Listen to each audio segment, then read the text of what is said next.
we had this conversation where I said, you know, can they give you something for the pain? And she said, well, they don't want me to take anything, meaning my sister-in-law that she's living with. Mm-hmm. And she said the other girls.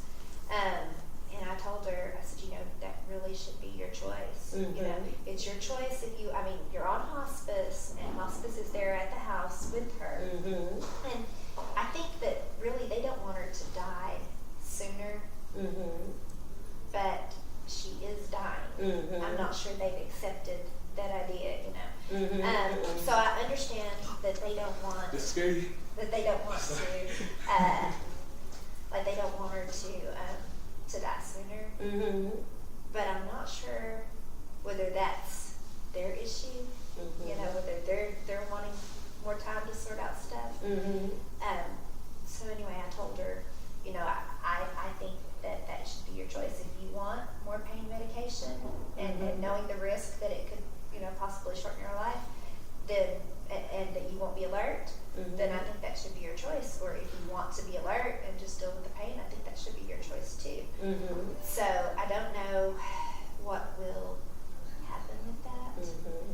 I don't know. I really don't feel like I have a lot of say. I'm a daughter-in-law, you know, and I told her that I wasn't going to talk to them about that. That she needed, if she wanted more pain medication, that she needed to tell them that. Mm-hmm. So So it sounds like that instead of her relating that to her children, she felt more comfortable talking to you about it. yeah, she did talk to me about it, and I Mhm. don't know if, but see, I'm not going to step in and tell them. That Mhm. I'm not sure that they would think. I don't know. I don't know what they would think. Mhm. You know, so she really kind of needs to tell them that. Mm-hmm. I'm not sure they listen to her though, so it's kind of a sad situation. Yeah. It really is. Anyway, but we kind of have that coming up, and that's kind of, I'm just always wondering, when is that going to, you know, how long does she have? Mm-hmm. When are things gonna happen? You know, Yeah. how that's gonna play out. Yeah.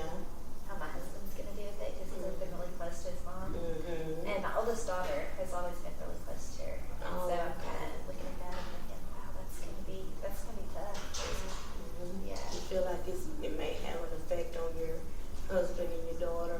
Yeah.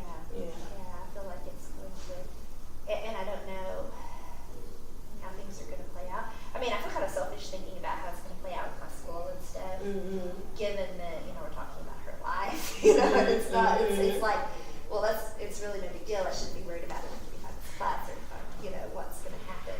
Mm-hmm. But at the same time, I am sort of worried about that Mm-hmm. Mm-hmm.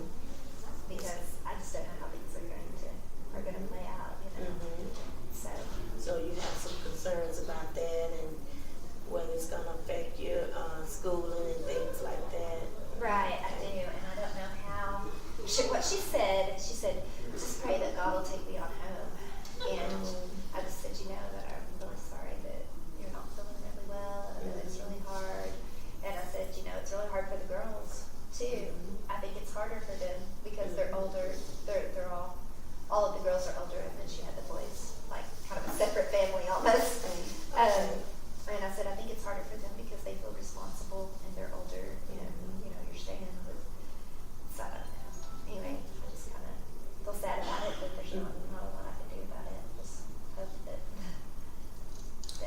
I don't know what to hope for. You know, Okay. it's like I don't know whether to hope that she lives a long time or doesn't, because you know, she sounds like she doesn't want to, Mm-hmm. but she's in my opinion she doesn't want to keep living. So I feel just kind of sad that she's in that situation. Okay.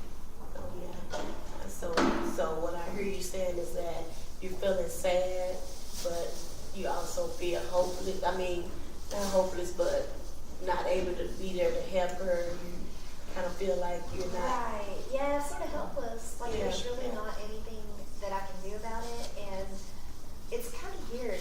With my parents, Mhm. I was the one that was the one there taking care of them, Mhm. and that was really overwhelming.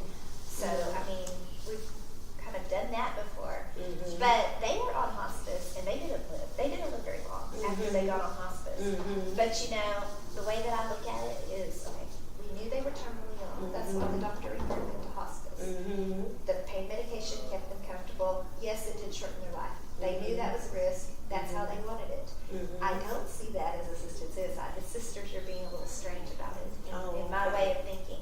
because, you know, Beth told me they won't even leave me so much as a Tylenol where I can get it.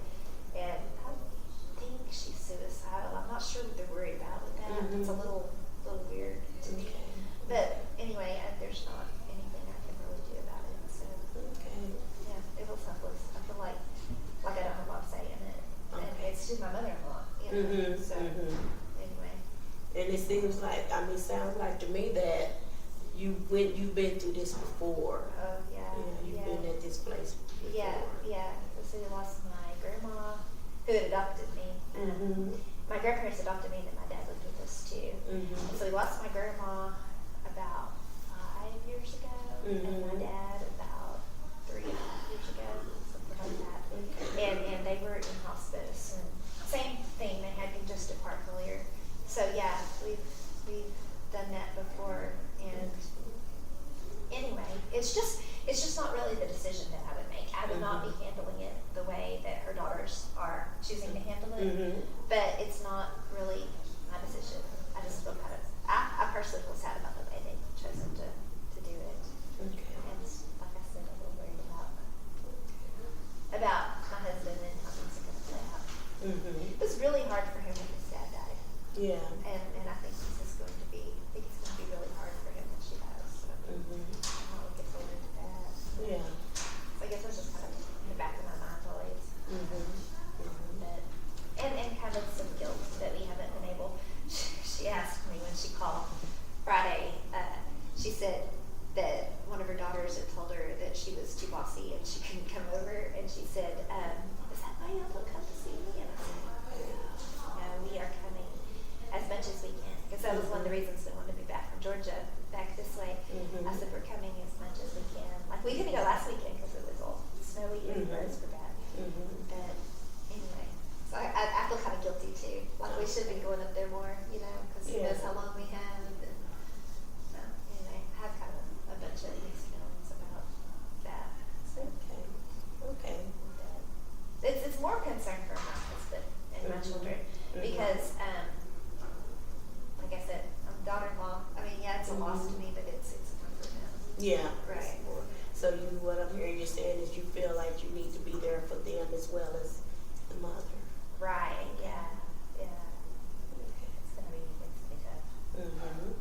And my husband's under a lot of stress right now, because he doesn't really like what he is or his job right now, and that's hard. And I know it is because I've been there recently. You've been there. Yeah. You experienced it. And so I know that he's kind of looking for something else. So we'll see how that plays out. Okay. Anyway. So, well, we only have a few minutes, Joyce, left in our session today. So, would this time be a good time for you to come back in on next week? Sure. Yeah, this is a good time for me. Okay. All right. Well, we'll see you next week. Okay. Well, thank you for meeting with me. Thank you, Joyce.